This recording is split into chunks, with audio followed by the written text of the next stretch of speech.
اللہ تعالیٰ نے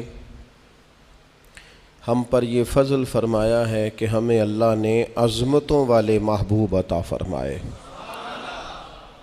نبی پاک صلی اللہ تعالیٰ علیہ وسلم کا علم بھی بڑا عظیم ہے، حضور کے معجزات بھی بڑے عظیم ہیں، کمالات بھی بڑے عظیم ہیں، فضائل، شمائل، خصائل۔ حضور کو اللہ تعالیٰ نے جس زاویے جس سمت سے عطا فرمایا ہے تو عظیم ہی بنایا ہے، لیکن قرآن مجید میں ارشاد فرمایا کہ وَإِنَّكَ لَعَلَىٰ خُلُقٍ عَظِيمٍ، محبوب بے شک آپ کے اخلاق بھی بڑے ہی عظیم ہیں، آپ عظیم خلق پر ہیں، عظیم اخلاق کے مالک ہیں۔ ایک ہوتی ہے خلق، ایک ہوتا ہے خلق۔ خلق کہتے ہیں انسان کی ظاہری تخلیق کو، اس کی ظاہری خد و خال کو، صورت کو، اور خلق کہتے ہیں اس کے باطنی اوصاف کو، اس کی سوچ کو، اس کی نرم دلی کو، اس کے اچھے جذبات کو، اس کے خلوص کو، اس کی عاجزی کو، اس کی محبت کو، اس کے للہیت کو، اس کے باطن کے اندر جو لوگوں کے لیے اچھے جذبات ہوتے ہیں، اس کو خلق کہتے ہیں۔ اللہ تعالیٰ نے حضور کو جو خلق عطا فرمائے وہ بڑے ہی عظیم عطا فرمائے۔ نبی پاک علیہ الصلاۃ والسلام کے اخلاق کے اندر جو کمالات تھے وہ ذرا انفرادی تھے۔ ہمارا آج جو سب سے بڑا مسئلہ ہے وہ نہ اقتصادی ہے نہ معاشرتی ہے، ہمارا سب سے بڑا مسئلہ اخلاقی مسئلہ ہے۔ قومیں، ملتیں، قبیلے جب اخلاق چھوڑ جاتے ہیں اور جب وزاداری چھوڑ جاتے ہیں اور جب عظمت کردار چھوڑ جاتے ہیں تو وہ خود بخود بیک ہونے لگتے ہیں، وہ پیچھے ہٹنے لگتے ہیں۔ بہت سارے لوگ بام عروج پر ہوتے ہیں، آگے نکلتے ہیں، لیکن اپنی اخلاقی کمزوریوں کی وجہ سے وہ پستیوں کی طرف سفر شروع کر دیتے ہیں۔ انسان کے لیے سب سے زیادہ ضروری یہ ہوتا ہے کہ وہ اخلاقی مضبوطی اپنی طبیعت میں پیدا کرے۔ بہت سارے دوست لوگوں سے پیار کرتے ہیں، لیکن بعد میں جب وہ ان کا اخلاقی رویہ دیکھتے ہیں تو خود بخود پیچھے ہٹ جاتے ہیں۔ ایک ہوتا ہے دوست کا ہونا، احباب کا ہونا، ایک اپنے قریبی لوگ بھی، بہن بھائی بھی اور اولاد بھی انسان کی اخلاقی کمزوریوں کی وجہ سے اس سے پیچھے ہو جاتی ہے۔ جب تک رویے میں، مزاج میں اخلاقی بلندی پائی جاتی ہے، نبی پاک صلی اللہ تعالیٰ علیہ وسلم نے فرمایا تم میں سے بہترین مسلمان وہ ہے جس کے اخلاق زیادہ اچھے ہیں، جس کی عادات زیادہ عمدہ ہیں، جو عظمت کردار کا حامل ہے۔ مزاج میں وفاداری ہونی چاہیے، مزاج میں خیر خواہی ہونی چاہیے۔ انسان بعض لوگوں کے لفظوں میں عاجزی ہوتی ہے، ویسے وہ عاجز نہیں ہوتے، ملتے میں جھک کے ہیں، لیکن ویسے عاجز وہ کہتے ہیں میں نے شیشے میں اتار لیا ہے، میں تیز آدمی ہوں، دیکھا میں نے اس کو بھی قائل کر لیا ہے۔ وہ لفظوں کے لحاظ سے، جھکاؤ کے لحاظ سے عاجز ہوتے ہیں، فی نفس سے ہی عاجز نہیں ہوتے۔ کچھ لوگ جملے کے لحاظ سے، اٹھنے بیٹھنے کے لحاظ سے، آؤ بھگت کے لحاظ سے خدمت گزار ہوتے ہیں، ویسے وہ خدمت گزار نہیں ہوتے۔ کچھ لوگ ایسے ہوتے ہیں جو اچھے جملے ترتیب دے کے کسی کو قائل تو کر لیتے ہیں، اس کو اپنی ہمدردی کا اظہار تو دلاتے ہیں، اشک شوئی تو کرتے ہیں، تسلی تشفی تو دیتے ہیں، ویسے خیر خواہ نہیں ہوتے۔ ویسے وہ بڑی اچھی دھیمی باتیں کر کے کہیں گے کہ یار کوئی مسئلہ نہیں، تو پریشان نہ ہو، تو ٹینشن نہ لے، میں تیرے ساتھ ہوں، پر نہیں نہ ساتھ ہوتے یار۔ زندگی میں وہ عجیب لمحہ تھا، وہ میرے ساتھ تھا پر میں تنہا تھا، ساتھ ہی تھا بندہ پر میں لوگوں کے ہجوم میں بھی اکیلا ہی تھا۔ اپنے اخلاقی رویے میں، خلق میں، مزاج میں، یعنی ڈھل جائے طبیعت انسان کی، اس کے رویے عمدہ ہو جائے اور یہ کام کشید نہ کرنا پڑے اسے۔ ہمارے علماء نے لکھا ہے خلق کا معنی یہ ہے کہ اچھے کام کرنے میں تکلیف نہ اٹھانی پڑے، خلق کا معنی یہ ہے کہ اچھے کام خود بخود بندے سے ہونے شروع ہو جائے، وہ خود بخود اچھے کاموں کی طرف اس کی طبیعت مائل ہو جائے، توجہ ہو جائے اس کا مزاج بن جائے. یہ کب ہوتا ہے؟ کس وقت ممکن ہوتا ہے؟ جب آپ ہر وقت کی اخلاقی بلندی حاصل کرتے ہیں. نبی پاک صلی اللہ تعالیٰ علیہ وآلہ وسلم کا ایک طریقہ تھا کہ حضور کے مزاج میں اخلاق. بعض لوگ ایسے ہوتے ہیں جو بعض اوقات ایسی حرکت کرتے ہیں، ہوتے ہیں لوگ جو ایسی حرکت کرتے ہیں کہ سخت رد عمل کی ضرورت ہوتی ہے. بندے کا دل کرتا ہے نرا ڈانٹے نہ، ڈنڈا بھی پکڑ لے. کرتے ہیں بعض اوقات بعض دوست ایسے کام. اور پھر ایک اور بڑا خطرناک رویہ ہوتا ہے. آپ کو پتہ ہے اسلام نے سب سے زیادہ ناپسند کسے کیا؟ غیبت کو. آپ کسی کے خلاف، کسی کے قبیلے گھر کے خلاف کسی کونے میں کھڑے ہو کے بات کریں، پہنچانے والے پہنچا دیتے ہیں. جو مزے لے کے سنتا ہے وہ مزے لے کے پہنچاتا بھی ہے. یہ پکی بات ہے. جس نے آپ کو ٹائم دیا نا سننے کا، وہ باز نہیں آئے گا، وہ پہنچائے گا بھی. آپ کی اخلاقی کمزوری نظر آ جائے گی، واضح ہو جائے گی. آپ سامنے والے، اچھا کچھ لوگ وزادار ہوتے ہیں، انہیں پتہ چل جاتا ہے بندہ ٹھیک نہیں، لیکن پھر بھی وہ قبول کریں تو اس کا مطلب ہے وہ بندہ اعلیٰ ظرف ہے جس نے رکھا ہوا ہے. تو یہ سمجھتا میں چلاک ہوں، میں اپنی تیزی کے ساتھ گزارا کر رہا ہوں. وہ اعلیٰ ظرف ہے جس نے اتنا کچھ پتہ ہونے کے باوجود بھی تیرے لیے کوئی لفظ، وہ بندہ با اخلاق ہے، با مروت ہے، وزادار ہے، وفادار ہے. تو میرے عزیز، نبی پاک علیہ الصلوۃ والسلام نے ان اخلاق کی طرف ہماری توجہ دلائی ہے جن میں لوگ بچتے نہیں کہ یہ کام میں نے نہیں کرنا، مجھے کیا لگے، میرا کیا لینا دینا. مثلا ایک تاجر تھا حضور کے زمانہ نور میں، وہ پھلوں کی تجارت کرتا تھا، مشکات شریف میں موجود ہے. کسی وجہ سے اسے نقصان ہو گیا. تو انسان جب تجارتیں کرتا ہے، زندگی گزارتا ہے، تو جہاں اسے نفع ملتے ہیں وہاں کہیں کہیں اسے خسارے بھی ملتے ہیں.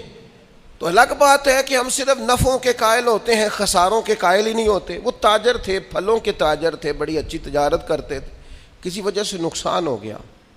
اب وہ حضور کی بارگاہ میں آئے. ہمارے ہاں یہ ہوتا ہے کہ لوگ کہتے ہیں میرا کیا لینا دینا، بلکہ اگر کوئی بندہ اس طرح کا مسئلہ حل بھی کرا رہا ہو تو کہنے حضرت صاحب تو آڈا نہیں ہے کام. اس تاجر نے اس بارگاہ میں آ کے کہا جہاں جو آ جاتا ہے ہمیشہ بامراد ہی جایا کرتا ہے. یا رسول اللہ صلی اللہ تعالی علیہ وسلم، میں پریشان ہو گیا ہوں.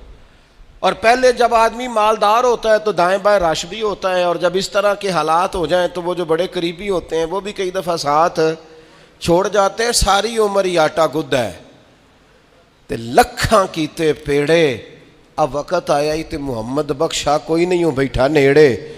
لوگ نکل جاتے ہیں، کمزور پڑ گیا بندہ بیچارہ. حضور کی بارگاہ میں عرض گزار ہوا یا رسول اللہ تکلیف میں ہوں. تاجر تھا، پھلوں کی تجارت کرتا تھا اور مشکات میں موجود. نبی پاک علیہ السلام نے دعا بھی فرمائی، کرم نوازی بھی فرمائی، رحمت بھی فرمائی، عطائیں بھی فرمائی. لیکن حضور نے نا صحابہ سے فرمایا سارے مل کے اپنے بھائی کی مدد کرو. تھوڑے پیسے کسی نے دیے، تھوڑے کسی نے دیے، تھوڑے کسی نے دیے، مل کے. اور ایسے لوگوں سے جو لوگ بڑے اس کام کے لیے ہر وقت ذہنی طور پر تیار رہتے تھے، ان لوگوں سے کہا اس کے ساتھ چلو. لیکن اس کا قرضہ ابھی بھی جتنا چڑھ گیا تھا اتنے پیسے جمع نہیں ہوئے تھے.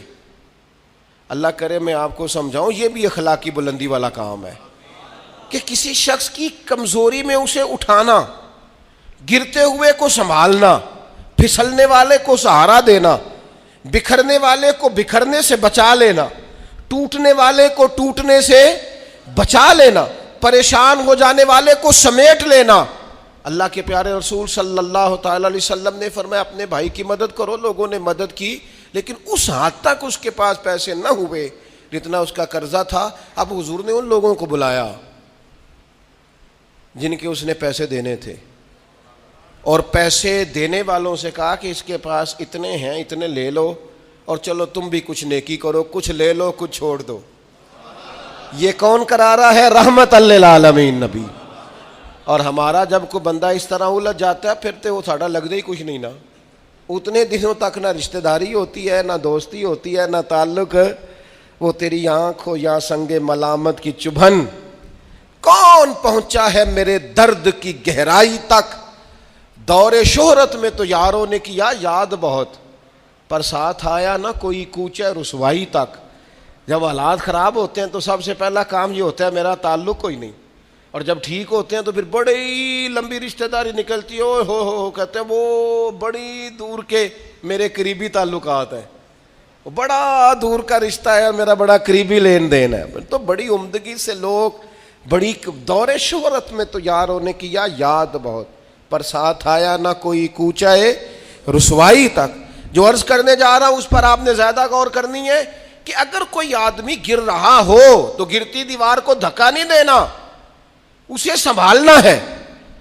اس شخص کو وہ یار حالات ہو جاتے ہیں اوپر نیچے، انسان کمزور پڑ جاتے ہیں، راہ چلتے چلتے کئی دفعہ گاڑی کا صرف پیٹرول ہی ختم نہیں ہوتا، جو مفت میں پانی ملتا ہے کئی جگہوں پہ وہ بھی ختم ہو جاتا ہے، اور قریب قریب اس کی بھی کوئی شناخت نہیں ہوتی. کئی دفعہ صرف اور صرف پیٹرول کا مسئلہ ہی نہیں ہوتا، وہ جو 20 روپے میں ہوا ٹائر میں بھری جاتی ہے کئی جگہوں پہ وہ بھی نہیں ملتی. تو تسلی کے لیے اخلاقی رویہ یہ ہونا چاہیے کہ اگر کوئی بندہ کہیں کمزور پڑ رہا ہے، گر رہا ہے، تو اس کی اس کمزوری پر اسے تھاما جائے، اس کی حوصلہ افزائی کی جائے، تسلی دی جائے. لیکن ہمارا یہ ماحول نہیں ہوتا. میں اکثر کہتا ہوں دوستوں سے کہ جو آدمی اپنے گھر کی تیسری منزل شروع کرتا ہے نا، تیسرا لینٹر ڈالتا ہے، اسے سارے جا کے بھائیا کو کم ہو جاتے دسی، بھائی ہونے کیوں دسنا ہے، مالدار آدمی ہے تیسرا لینٹر ڈال رہا ہے. لیکن وہ بیچارہ غریب آدمی جو بالے ڈال رہا ہے اور لکڑی کی چھت ڈال رہا ہے، وہ اگر کسی سے جا کے کہتا ہے نا تھوڑی امداد کرا دے میرا کام رک گیا، تو کہتے ہیں آپ نے پہلے بتانا تھا، اب تو نہیں نا، مطلب وہ تو بڑی پرانی بات تھی، وہ تو میں نے بانٹ دیا، رمضان میں بڑا کر دیا، فلانی جگہ بڑا. یہ لہجہ درست، یہ اخلاقی رویہ نہیں. درد دل اور چیز کا نام ہے، خیر خائی اور چیز کا نام ہے. وہ کسی نے کہا تھا کہ پلا کر گرانا تو سب کو آتا ہے، مزہ تو تب ہے کہ گرتوں کو تھام لے ساکی. کوئی گر رہا ہو اس کا بازو پکڑنا، اس میں مزہ ہے، اس میں لطافت ہے، اس میں حسن ہے. اور ایک دوسرا اخلاقی رویہ جس کی بہت زیادہ ضرورت ہے، جو ہمارے زیادہ ساتھ ہوتے ہیں نا، غلطیاں بھی انہوں نے ہی کرنی ہوتی ہیں. جو آپ کے ساتھ نہیں انہیں آپ کو معاف بھی نہیں کرنا پڑتا. معاف کسے کرنا پڑتا ہے؟ جو اپنے، معاف کسے کرنا پڑتا ہے؟ اپنے خادم کو. اگر آپ آفیسر ہیں تو اپنے ملازم کو. معاف کسے کرنا پڑتا ہے؟ اپنے بہن بھائیوں کو، رشتہ داروں کو، اہل خانہ کو. معاف کسے کرنا پڑتا ہے؟ اپنے شاگردوں کو، ارادت مندوں کو، دوست احباب کو. اپنوں کو معاف کرنا ہوتا ہے. کسی کے ساتھ آپ کا کئی دفعہ دوست آ جاتے ہیں، میں عمرے پہ جا رہا ہوں، کوئی غلطی ہوئی تو معاف کر دینا، تو میں کہتا ہوں مجھ سے آپ کیا معافی مانگیں گے، آپ ادب سے مل کے چلے جاتے ہیں. جن کے ساتھ آپ کا اٹھنا بیٹھنا ہے ان سے معافی مانگیں. جو زیادہ قریب رہیں گے غلطیاں بھی تو وہی کریں گے نا، جو روز مانتے ہیں، کسی وقت سستی بھی دکھاتے ہیں. تو معاف تو کرنا ہوتا ہے اپنوں کو.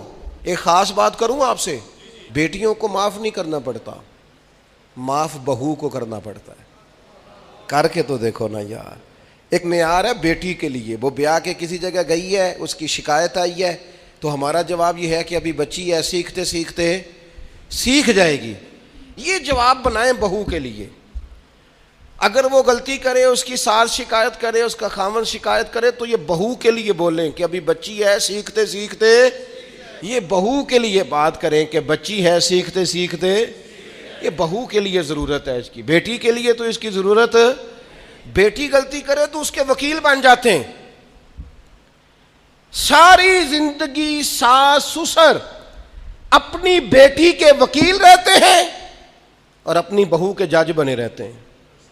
اس کے لیے فیصلے سناتے ہو، اس کی وکالت کرتے ہو. یہ بیٹی نہیں کسی کی، اس کے جج بن گئے ہو، اس کے حق میں فیصلوں کا اعلان ہے، اس کے لیے وکالتوں کا اعلان ہے. چھ معنی دارت. مسلمان کا یہ اخلاقی رویہ نہیں ہوتا. نبی پاک علیہ الصلوۃ والسلام نے ہمیں سبق دیا ہے، جو قریب رہنے والے ہیں انہیں تو معاف کرنا ہے، دوسرے کو تو معاف کرنا ہی نہیں پڑتا. اپنوں کو ہی تو معافی کی ضرورت ہوتی ہے، چونکہ اپنوں نے ساتھ رہنا ہے. حضرت انس بن مالک رضی اللہ تعالیٰ عنہ یہ بڑے خوش نصیب خوش بخت انسان ہیں. کہتے ہیں میری اماں خود مجھے حضور کی بارگاہ میں چھوڑ گئی تھی کہ یا رسول اللہ یہ آپ کی خدمت کرے گا. کہتے ہیں میں نے 10 سال حضور کی نوکری کی ہے، نبی پاک نے کبھی اوف بھی نہیں کہا. بلکہ بخاری مسلم میں ایک انوکھی بات موجود ہے. فرماتے ہیں مجھے ایک دن حضور نے فرمایا جا یہ کام کر کے آ. کہتے میرے دل میں یہی تھا کہ فوراً جاؤں گا. اسی طرح لفظ موجود ہیں, میرے دل میں تھا جاؤں گا کر کے آؤں گا. حضور نے فرمایا کر کے آ. دل میں پکا ارادہ تھا جاؤں گا, لیکن اپنی زبان سے میں نے کہا حضور میں نے کوئی نہیں جانا. یہ کیوں بات کی؟ یہ ذرا لاڈ کے ساتھ کی, یہ ذرا ناز کے ساتھ کی, یہ ذرا نا محبت کے ساتھ کی, یہ ذرا حضور جو پیار کرتے تھے نا اس پیار کو سامنے. حضور میں نے نہیں جانا. تو کہتے ہیں حضور تھپکی دے کے یہ غلام سے بات ہو رہی. حضور فرمانے لگے چل نہ تجھے کہا ہے نہ جا کر کے آ. کہتے میں چلا گیا, اسی ارادے سے گیا تھا جاؤں گا, لیکن رستے میں جب میں گیا تو بچے کھیل رہے تھے, میں نے بھی کھیلنا شروع کر دیا. کھیل رہا ہوں دیر ہو گئی. حضور نے بھیجا تھا کسی کام. اب جب زیادہ دیر ہوئی تو کریم گھر سے نکلے, اور جب حضور نے مجھے دور سے دیکھا اور مجھے کریم کے آنے کا پتہ چلا تو اب میں ڈرا. اب میرا انداز بڑا جدا گانا ہو گیا چونکہ حضور نے بھیجا تھا. یہ تو خادم کی بات ہے نا. اے سچی گل دسیا جی اپنا منڈا بھی کدے نہ جائے تے وہ تینوں میں کلیا سی تو گیا کیوں نہیں؟ ناراض نہیں ہونا آپ نے, لیکن چلو بچہ ہے, کسی وقت دیر سویر بھی ہو ہی جاتی ہے, کیوں اتنی سختی کرتے ہیں؟ حضرت انس بن مالک کہتے ہیں جب حضور کو آتے دیکھا تو میں پوری طرح ڈر گیا, لیکن قریب محبوب جب میرے قریب آئے اور مجھے ڈرا ہوا دیکھا نا تو پھر رحمت للعالمین محبوب کی رحمت کا بادل چھایا. اور جب حضور مجھے دیکھ کے ہنسے نا بس وہ ہنس گئے اور میرا کام بن گیا. بس کریم تھوڑی دیر ہوئی ایک آیا کالیاں زلفاں والا, ایویں دو کڑیاں میرے من وچ رکیا تے کر گیا نور اجالا. بات بن گئی, بات طبیعت ٹھنڈی ہو گئی. تو حضور فرمانے لگے میں نے کہا تھا جاؤ, گئے نہیں. اب جب حضور مسکرا گئے تو بات ہی ختم ہو گئی. یا رسول اللہ صلی اللہ علیہ وسلم جانے لگا ہوں. تو حضور نے پھر شروع سے بات شروع کر دی. حضور جانے لگا ہوں. فرمایا جا دوڑ کے آ, پھر جو کہا تھا وہ کر کے آ. لیکن وہ بیچ میں جو دیر ہوئی تھی, وہ جو لیٹ ہوئی تھی, اور جو میں کہہ کے آیا تھا میں نے نہیں جانا, حضور نے اس بات پر مجھ سے کوئی سختی نہیں کی. میرے عزیز اپنوں نے تو غلطی کرنی ہے, معاف کس کو کرنا ہے؟ اپنوں کو. لیکن ہم نے باہر ساری دنیا کو معاف کر دیا ہے, اپنوں کو ہم معاف کرنے کو تیار نہیں. اپنوں کو معاف کرنا ہے, اپنوں سے درگزر. اور پھر آپ اگر کوئی دینی تعارف رکھتے ہیں, آپ نمازی ہیں, آپ حاجی صاحب ہیں, آپ بزرگ ہیں, آپ شیخ ہیں, تو پھر تو آپ کے اخلاق میں اور زیادہ وسعت ہونی چاہیے. جیسے جیسے بندے کی عمریں بڑھتے جائیں نا ویسے ویسے اسے میٹھا ہونا چاہیے, کڑوا نہیں ہونا چاہیے. جیسے جیسے اس کی تسبیح بڑھتی جائے ویسے ویسے اس کا لہجہ بھی وسیع ہونا چاہیے. اس کے مزاج کے اندر دینی اگر آپ تعارف رکھتے ہیں تو پھر تو آپ کو, میں آپ سے عرض کروں, میں کئی دفعہ دوستوں سے شکوہ کرتا ہوں, میں کہتا ہوں یار ہم تو جو کہنا چاہتے ہیں وہ بھی نہیں کہہ سکتے. ہم تو سونا چاہتے ہیں, ڈھب سے سو نہیں سکتے, ڈھونڈتے پھرتے ہیں جگہ ملے کوئی آرام کرنے کو. کیوں؟ اس لیے کہ دینی تعارف رکھتے ہیں. آپ نے وہ دعویٰ ہی نہیں کرنا تھا, یہاں تے چٹی چادر لا دے نا کڑیے تے پین فقیراں دی لوئی, چٹی چادر تے پھر داغ لگیندا ہی تے لوئی نو داغ نہ کوئی. جب آپ کا دعویٰ ہے کہ ہم نے کام کرنا ہے اور بڑی اوپر والی سطح پہ کرنا ہے تو پھر آپ آرام ڈھونڈتے پھریں, پھر آپ قرار ڈھونڈتے پھریں. تو یہ تو دو باتیں ہو گئی. ایک بات کرنی پڑے گی, دینی تعارف رکھنے والے آدمی نے اگر اس نے دین سکھانا ہے اپنے بچوں کو, اپنے گھر والوں کو, تو حسن اخلاق سے سکھائے گا. وہ اگر ڈنڈا پکڑ لے ہر وقت, سختی بھی کریں جہاں ضرورت ہو, لیکن اگر اس کا لہجہ ہی ہمیشہ کے لیے تلخ ہو جائے گا تو وہ کبھی بھی دین سکھانے میں کامیاب. انسان بہت سارے دینی غلطیاں کرتے ہیں. میں بہت سارے لوگوں کو دیکھتا ہوں وہ اس طرح تنقید کر رہے ہوتے ہیں جیسے انہوں نے پہلے اسے پورا درس نظامی پڑھایا ہے, اصول پڑھائے ہیں, تو اب غلطی کر رہا ہے تو تنقید کر رہے ہیں. بھئی عام آدمی ہے, اس سے غلطی ہوگی. بڑی اہم بات بھی, بہت بڑا آدمی بنیادی بات سے بھی کسی وقت ناآشنا ہو سکتا ہے, لیکن آپ کے لہجے میں سختی ہے, آپ بات کرتے ہیں تو تلخ کرتے ہیں. آپ سے کوئی دینی کلام کیا جاتا ہے تو آپ سخت ہیں. دینی لوگوں کو چاہیے کہ وہ دین سکھائیں تو اس میں بہت زیادہ اخلاق کا خیال رکھیں. غلطیاں کریں گے لوگ. اگر آپ عالم ہیں اور آپ کے پاس کوئی دینی معلومات ہیں تو پھر آپ کو اس کی خوبصورتی کا بھی پتہ ہونا چاہیے آپ نے. حضرت معاویہ بن حکم رضی اللہ تعالیٰ عنہ کہتے ہیں میں نے حضور کی مسجد شریف میں نماز پڑھی تو ایک شخص کو نا چھینک آئی, یہ بھی بخاری مسلم میں موجود ہے, تو میں نے نماز میں کہہ دیا یرحمک اللہ, یہ چھینک آنے کا جواب ہوتا ہے, میں نے یہ نماز میں ہی کہہ دیا. تب بہت سارے لوگ مجھے گھورنے لگ گئے, کچھ نے اپنے ہاتھ بھی مارے زانوں پر کہ یہ کیا کر رہے ہو, نماز میں بول رہے ہو. فرماتے ہیں نماز مکمل ہوئی اور یہ لفظ ہے حضرت معاویہ بن حکم رضی اللہ تعالیٰ عنہ کے, فرمانے لگے قسم اللہ کی میں نے حضور سے بہتر سمجھانے والا نہ پہلے کبھی دیکھا ہے نہ بعد میں کبھی دیکھا. فرماتے ہیں نہ حضور نے مجھے مارا نہ ڈانٹا, بلکہ جس طرح ایک بچے کو گویا ٹریٹ کیا جاتا ہے, سمجھایا جاتا ہے. حضور فرمانے لگے اللہ کے بندے نماز میں کوئی اور بات نہیں کرنی چاہیے, صرف اللہ کی تسبیح پڑھنی چاہیے, اس کے اسماء کا ذکر کرنا چاہیے یا قرآن پاک پڑھنا چاہیے. نماز میں کوئی اور کلام کرنے کی اجازت نہیں ہے. ہمارے ہاں لوگ دینی مسئلہ سمجھاتے ہیں تو اتنا ان کے مزاج میں تلخی ہوتی ہے بعض اوقات, اللہ ماشاءاللہ. کچھ لوگوں کی طبیعت اتنی کرخت ہوتی ہے, بچہ نماز پڑھ رہا ہے اور حاجی صاحب اس کے ساتھ کھڑے نماز پڑھ رہے ہیں, لیکن وہ اس کو کھڑا کر رہے ہیں تو یوں کندھے سے ہلا کے, تینوں آج تک نہیں پتا نماز ہے کہ یہ آپ دین سکھا رہے ہیں. یہ اخلاقی رویہ دین سکھانے کا, یہ لب و لہجہ دین سکھانے کا. قطعاً ایسا کوئی کام نہ کریں. میں تو یہ مدارس کے اساتذہ سے بھی کہتا رہتا ہوں, میں کہتا ہوں نبی پاک نے کبھی کسی کو نہیں مارا. آپ بچوں کو ڈانٹیں, کریں کچھ, لیکن وہ رویہ آپ اختیار نہ کریں جس کی دین اجازت نہیں دیتا. تو اخلاقیات میں ان چیزوں کا ضرور خیال کریں. ایک روایت اور عرض کر دوں آپ کو. حضرت جابر ابن عبداللہ رضی اللہ تعالیٰ عنہ فرماتے ہیں میرے والد احد میں شہید ہو گئے تھے, میرے ذمے بہنوں کا بوجھ بھی تھا اور قرضہ بھی تھا. اللہ کے محبوب علیہ السلام نا مختلف طریقوں سے مختلف انداز میں میرے اوپر کرم نوازیاں فرماتے. نوازنے کا طریقہ, آپ نہ کسی کو نوازیں بہانے سے. میں نے بعض بزرگوں کو دیکھا ہے کسی بچے کو ادارے میں خانقاہ میں کمزور دیکھتے, وہ سریلا بھی نہیں ہے, اسے کہتے چل پتر نعت سنا, وہ نعت سنا رہا ہے تو اسے نذرانہ دے رہے ہیں, چل بیٹے تلاوت سکھ سنا, چل تقریر سنا, کسی بھی طریقے سے اس کو تسلی ہو رہی. اور اس طرح کا رویہ نہ اپنایا جائے کہ وہ مانگنے والا بن جائے. یہ اخلاقی بلندی ہوتی ہے آپ کی کہ آپ کسی شخص کو بہانوں سے نوازیں. اس طرح کا ماحول نہ بنائیں کہ آپ اسے کہیں کہ چونکہ تو کمزور ہے, غریب ہے, فقیر ہے, لہذا تجھے دے رہا ہوں. حضرت جابر ابن عبداللہ فرماتے ہیں, اور یہ بھی آپ کو مسلم شریف میں ملے گا, فرماتے ہیں کہ جنگ میں حضور کے ساتھ تھا, میرا اونٹ بڑا کمزور ہو گیا, بیمار ہو گیا, چل نہیں رہا تھا. حضور میرے قریب آئے اور پیچھے آ کے فرمانے لگے اسے بھگاتا کیوں نہیں. میں نے کہا حضور بیمار ہے کیسے بھگاؤں. تو نبی پاک نے نا اونٹ کو ایک درہ لگایا اور گویا پیغمبر اعظم نے حکم دیا, نبی رحمت نے, نبی اکرم نے حکم دیا, فرمایا اونٹ بھاگتا کیوں نہیں. وہ جو سب سے پیچھے تھا وہ سب سے آگے نکل گیا.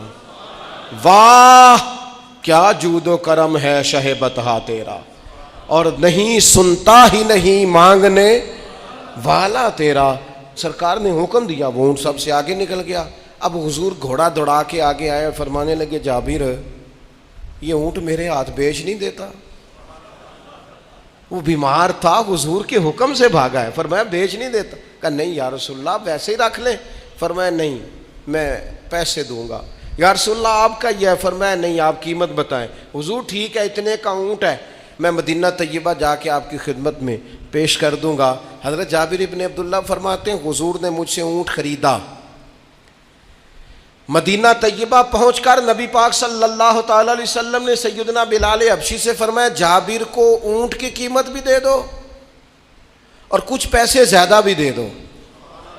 فرماتے ہیں مجھے اونٹ کی قیمت بھی مل گئی, کچھ پیسے زیادہ بھی مل گئے, اور جب میں حضور کی بارگاہ میں حاضر ہوا اونٹ پیش کر کے اور قیمت لے کے جانے لگا تو حضور فرمانے لگے جابر جانا نہیں, قیمت بھی تیری ہے اونٹ بھی تیرا ہے.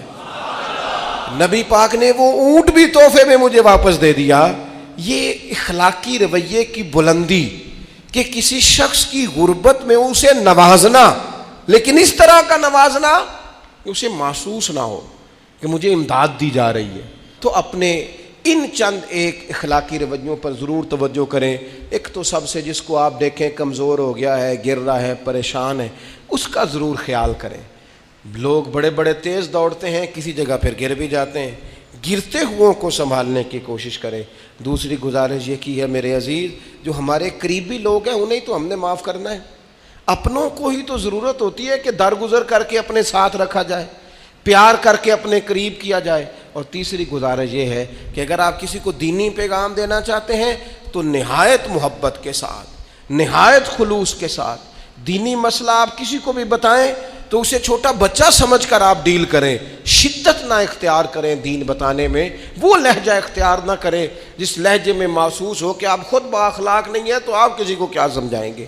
اور چوتھی گزارش یہ کی ہے، جب کسی کی مدد کریں اسے رسوا کر کے نہیں، کسی کی پھیلی جھولی دیکھ کر خوش ہو کے نہیں، بلکہ آپ اعزاز بھی اس شخص کو عطا کریں اور رویہ اس طرح کا اختیار کریں جس میں محسوس ہو کہ اس کی عزت نفس مجروح نہیں ہوئی۔ ان چیزوں کو پیش نظر رکھ کے جب اخلاقی بلندی ہم حاصل کریں گے نا، ایک میں اور بات بڑی ضروری آپ کی خدمت میں عرض کروں، جو آدمی بھی اپنے آپ کو بڑا سمجھتا ہے، وہ مالی طور پہ بڑا ہے، علمی طور پر بڑا ہے، عہدے کے طور پہ بڑا ہے، قبیلے کے طور پہ بڑا ہے، خاندان میں بڑا ہے، وہ کسی بھی مقام پر کسی بھی انداز میں بڑا ہے، اللہ نے فضل کیا وہ بڑا ہو گیا، اسے سمجھ آ گئی ہے کہ کچھ لوگ میری بات سنتے ہیں، میرا فیصلہ مانتے ہیں، تو وہ اچھی طرح سمجھ لے کہ اگر وہ اللہ کے فضل سے اسے کوئی موقع مل گیا بڑا ہونے کا تو وہ اپنے اخلاق کو بڑا کرے، پھر اپنے کردار کو بڑا کرے، پھر اپنے حوصلے کو، ظرف کو اور اپنے ذہن کو بڑا کرے، اس لیے کہ آپ اپنے کردار کی اور حوصلے کی بنیاد پر بڑے بنیں گے۔ صرف یہ کہ 2-3 آپ کے نام کے ساتھ القابات لگ جائیں اور چند لوگ آپ کو سلوٹ کرنے لگ جائیں، اس سے نہیں پتہ چلے گا کہ آپ بڑے ہیں۔ کردار و عمل سے خوشبو آئے گی تو پتہ چلے گا آپ کتنے بڑے ہیں۔ اللہ تعالی ہمیں سمجھنے کی توفیق عطا فرمائے۔